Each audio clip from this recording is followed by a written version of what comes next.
Welcome in, everybody. Spreads and Subs Daily Gambling Show. It is Thursday, May 30th. We were positive last night, as opposed to how we have been over the first 2 days of this week. So, happy to go and get a W last night. Went 2-1, should have been 3-0. I'll get into that here in just a second. But before we start off the show today, I want to thank our sponsor of the show, Bet Openly. Bet Openly has the best odds in the game. Sign up with Bet Openly, deposit $50, and send me a screenshot on Twitter at JReedNBA, JREIDNBA on Twitter, and I'll be able to enter you into a giveaway for some cash. That is a $50 deposit on BetOpenly.com. Hit the link in the YouTube description, and then send me your proof at JReedNBA on Twitter, and I'll get you into that giveaway. Shout out to Bet Openly for the best odds in the game.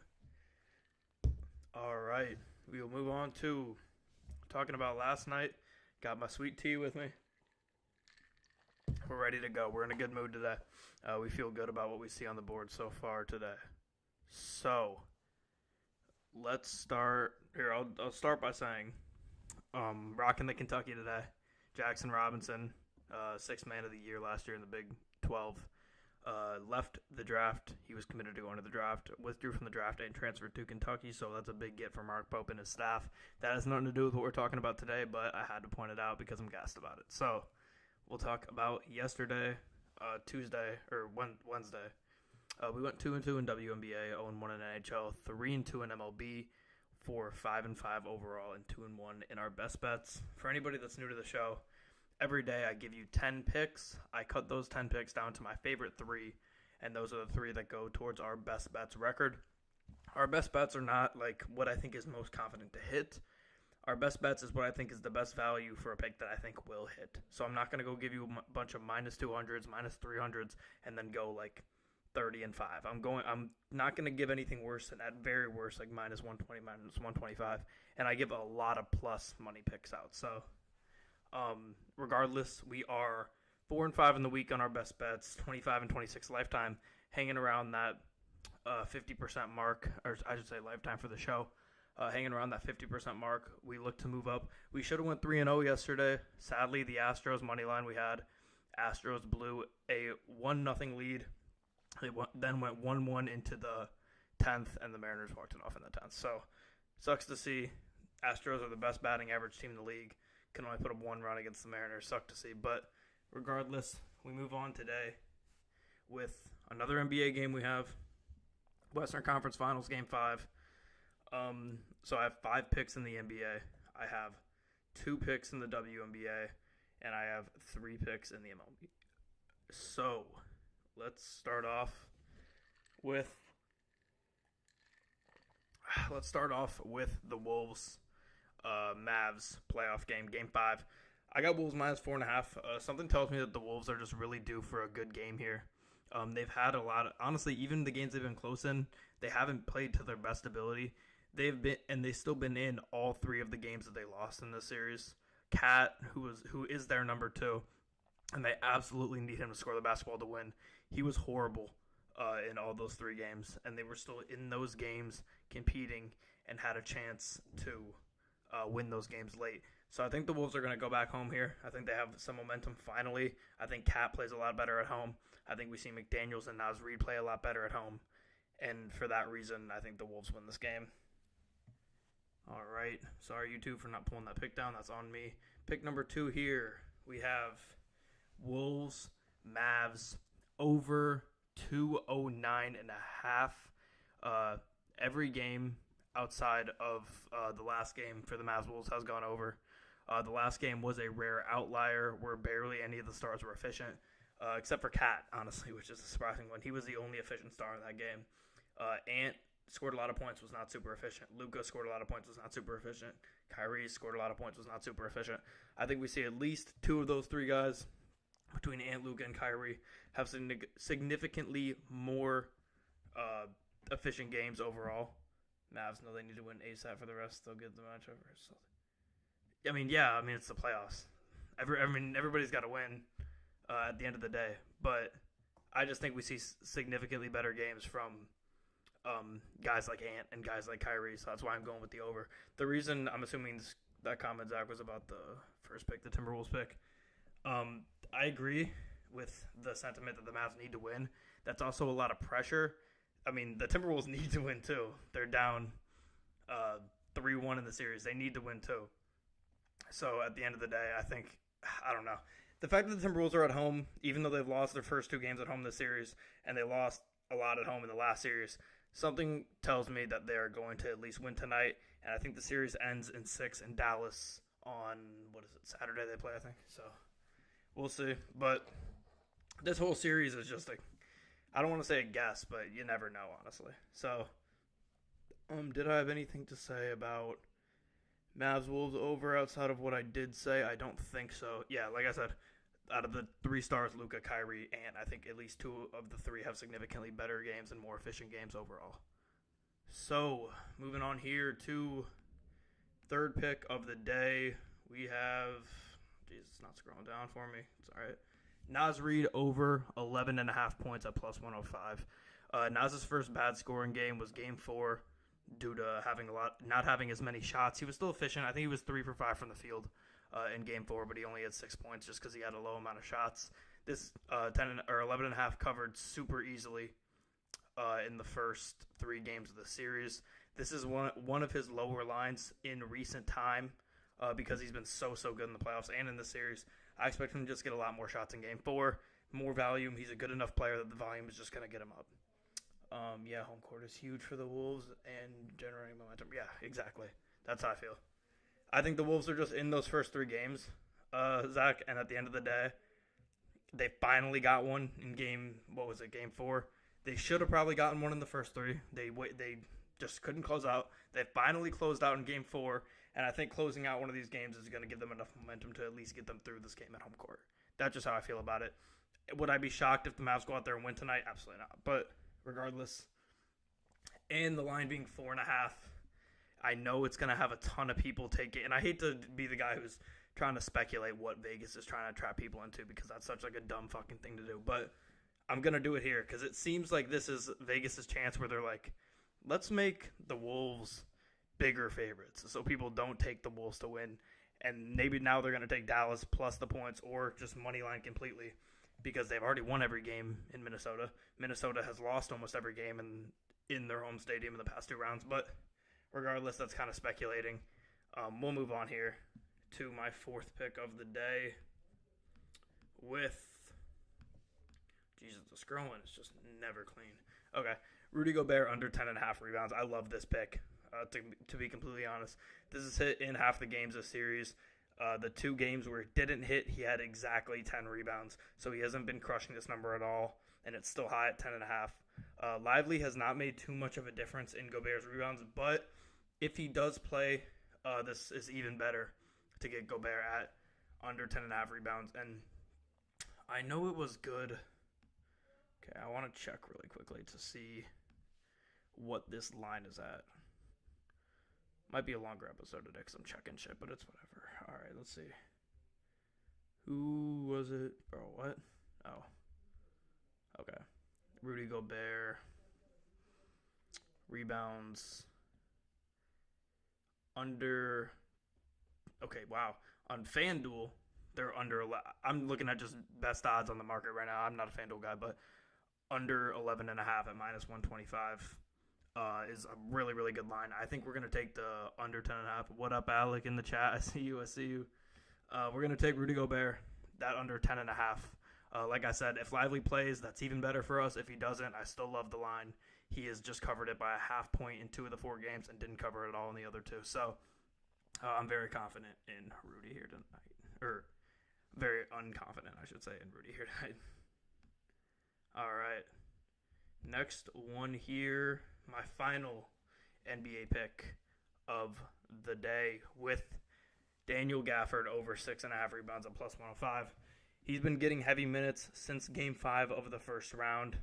And in that time, he's covered this in 7 of 11 games. This line is just way too low for any NBA center. If I had to make a guess, and I don't want to speculate on injuries, but I would guessed that Lively doesn't play tonight. I don't have any sources on that at all, so don't take this with a grain of salt, but I would guess that he's not going to play tonight, just based off some things that I heard. So this is even better for that, the over 6.5 rebounds on Gafford. Let's see.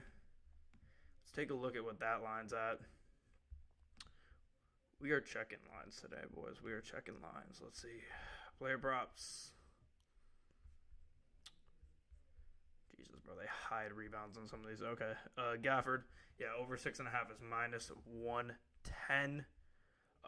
And just a reminder that under 10.5 is plus 115 for Rudy Gobert. So that's a fantastic line for him. Next. Just the last thing I wanted to say about this Gafford pick. No NBA center. I don't care who it is. I know he's not been the best rebounder in his career. No NBA center needs to be at 6.5 rebounds over under. That's just absolutely insane.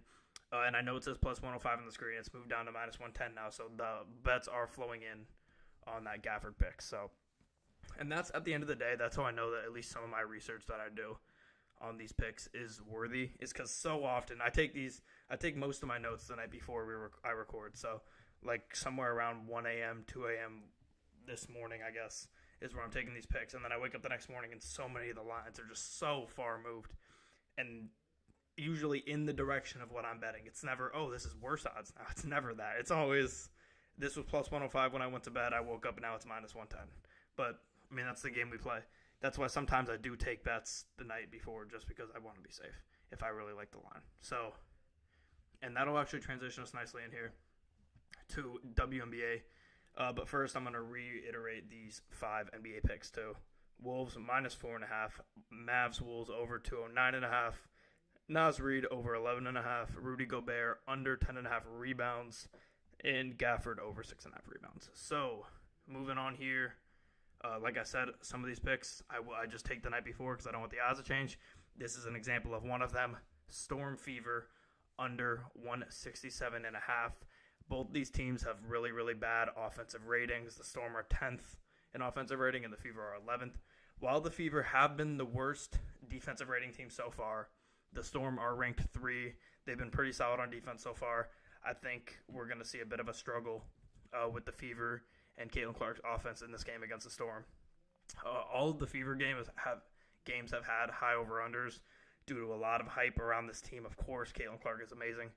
She hasn't had the most fantastic start so far. I wrote a piece about that on hashmarksports.com, so you can go check that out under the Josh Reddleback blog tab. But she still has done a ton of things good, and I said that in the blog. She's had some weaknesses with her turnovers, but she still scored the ball really, really well. She's still she's 4th overall in assists in the WNBA right now per game. So regardless, I think she's been fine, and we like Storm Fever under 167.5.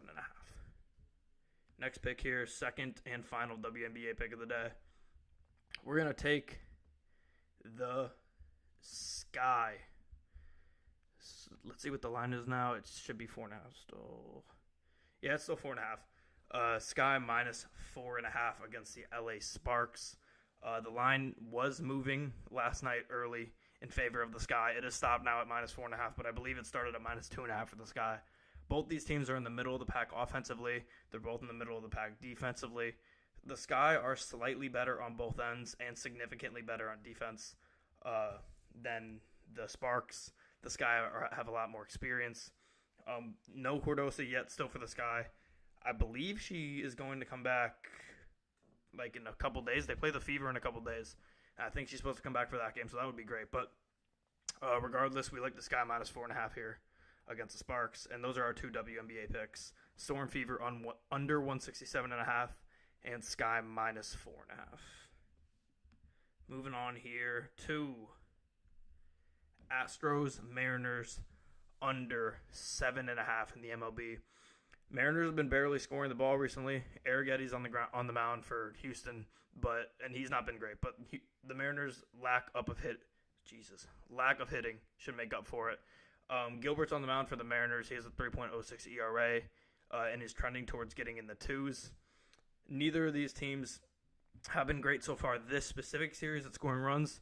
As we know, like I said yesterday, and I've said a few times on the show, even though the Astros pissed me off yesterday, but regardless, I've said a few times on the show, the Astros have the best batting average in the league, and they have a horrible record, and no one talks about that at all. They only talk about their record. regardless, I'm finding out more and more and more as I watch this team that, yeah, they get a ton of hits, but they just can't put a fucking run across the board. So that's been a big problem for them. I don't think they're going to be able to score runs in this game against the Mariners because Gilbert's been so good. The Mariners don't score runs anyways, so I think this game goes under 7.5. Next one here, we have Tigers money line plus 100. Let's see if it's still there at plus 100. Let's see if it moved. A lot of games underway. None of the games we bet on, though. Wait, what? Where is it, bro? Tigers money line. Oh, yeah, there it is. It is plus 105, so it's gone the opposite direction. Wow, we actually got one to move in our favor. So, Tigers money line plus 105. Tigers have been hitting the ball a lot better recently. Of course, their direct recent last game they didn't, but before that, they have been hitting it better recently. Their pitching has been good all year. Flaherty's on the mound for them. He has a solid ERA, bad record due to just not having good run support earlier on in the season. Pivetta is on the mound for the Red Sox. He's in the mid-4s with his ERA. Red Sox have been pretty mid recently overall, just like as a team. I think the Tigers are trending in the right direction. They're almost back at 500. I think the Tigers win against the Red Sox today in Fenway. Okay, last pick here for the MLB. We have Nats, Braves, under 8.5 runs. Williams is on the mound for the Nats. On the mound for the Nats, he has a perfect 4-0 with a low 2 ERA. Reynaldo Lopez has been great for the Braves too. He has a sub-2 ERA on the season. The Nats are toward the bottom of the league in runs. Braves are towards the middle of the pack in the league in runs, but they're a lot lower than a lot of people think they would be, especially with all the studs they have at the plate on their team. They have not been great in the run department, and lately in general, they've been struggling to score. So, with a good pitcher on the mound for both teams, and neither team scoring the ball thinking too much basketball, hitting the ball too well recently, I'm taking that under 8.5. So, if you're new to the show, I give 10 picks every single day. After I announce all 10 picks, I cut it down to my favorite 3, which I pick on the show. I'm not picking that prior. And then those 3 go towards my best bets record. If you're watching on TikTok, on YouTube, we have the graphic in the top corner that says our total for our 3 bets per day, which are our best bets, which, once again, are not – I'm picking minus 500s. I'm trying to pick anything minus 120 or better, and it's mostly plus money picks. So those are our best value bets, not, oh, I know this is going to hit. I'm not picking minus 500. So the record for those picks, we are on episode 18, so 17 times 3 is 51, I believe. And we are 25 and 26 in those 51 best bets, and we are 4 and 5 on the week. So, moving on to today's, we're gonna go with. Okay. Let's see what the Nats Braves is here. Minus 105 for under 8.5. Oh, the Braves have switched their pitcher. It's now Raymond Kerr. Is this real? Give me 1 second. Sorry, guys. I don't know what the hell's going on here. The Braves had Reynaldo Lopez scheduled to start. Did they scratch him? If anybody in the chat knows, let me know. Yeah, it's Kerr now. Okay, so no longer going to be putting that in my top 3. That's what I was about to, but good thing I checked that. So my top 3 are going to be, let's start with the one I took last night, like I said, Storm Fever, under 167.5. 2 of the worst 3 offensive teams in the league so far. Fever have not been a great defensive team either, but at least the Storm have their top 3 in defense. If we can get 2 really bad offenses and at least one of them has a good defense, I'd take the unders in those all day. Because ideally, your 4 things are bad offense, bad defense, good defense, good defense. But if we can get 3 of those 4, we'll take it. We'll take the under here. So my under 167.5 for the Storm is our first best bet. Our second one, I'm going to go with the Rudy Gobert under 10.5 rebounds. He's been barely skating, covered in 2 of the 4 games. In the 2 he didn't, he got it by a half point. So I'm very confident that he goes under this 10.5 rebounds tonight. And then, let's see, my last one. Let's go with the, oh man, it's tough. I want to check one thing. Before we pick this last one. Because I have a feeling I know what I'm going to do here. Let's see. Oh, really? Damn, they lost that game too. Oh, man, this is tough, bro. They lost 4 against the Sun. All right, I'm going to go with, for my final best bet of the day, I'm going to go with,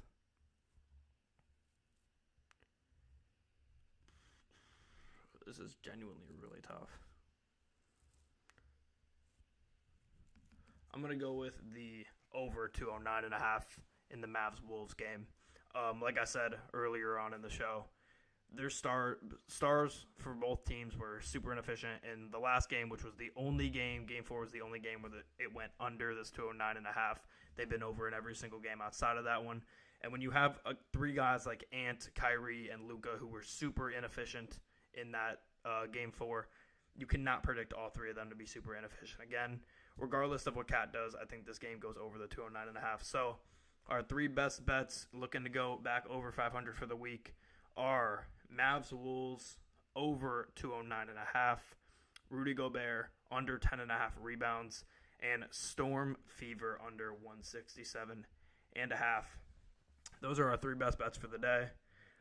As always, we will be back tomorrow on Friday for our last episode of the week at 1 p.m. Central, 2 p.m. Eastern, 11 a.m. Pacific, to give you 10 more picks, cutting it down to 3 more best bets.